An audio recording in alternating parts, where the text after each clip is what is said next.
Oh, yeah. But what I always say about ultra running, I say there are 3 things you need for ultra running.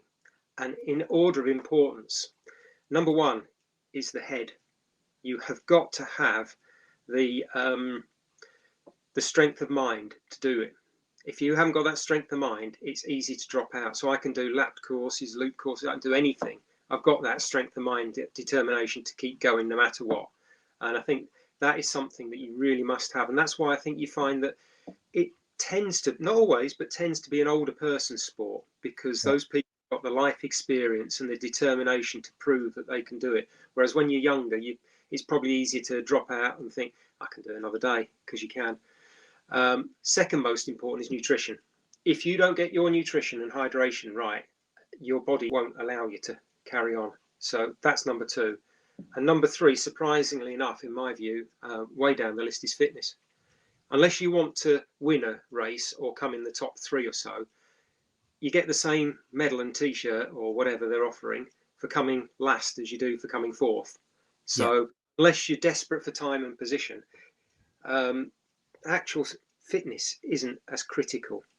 Stamina is, but not actual fitness. So I don't consider myself one of the fittest guys, just one of the most bloody minded, determined guys there is.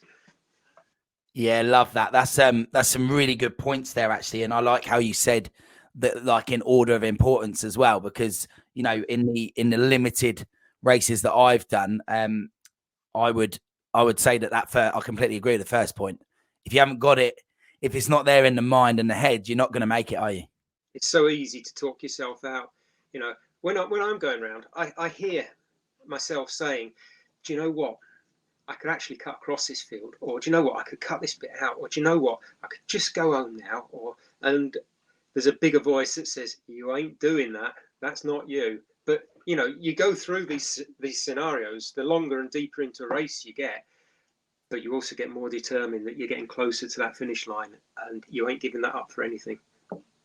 Yeah, no, I think I do know that of you know, we're only a few episodes in really to the podcast itself, but what I do know is that some of the feedback we've had, we're looking at a lot of listeners here that are kind of starting their journey in this world. And, you know, I think to hear that information about those three important things that they need, that's going to be really helpful for people to hear. And I completely actually, you know, from my experience of coaching and running in the ultra world, I would say I completely agree with you. And I actually love your approach and attitude to that as well. So, yeah, no, really good that, Rick. Thanks for that. Thanks for sharing that, because I think a lot of people don't really know where to start, but actually those 3 points alone is a good starting place. So excellent.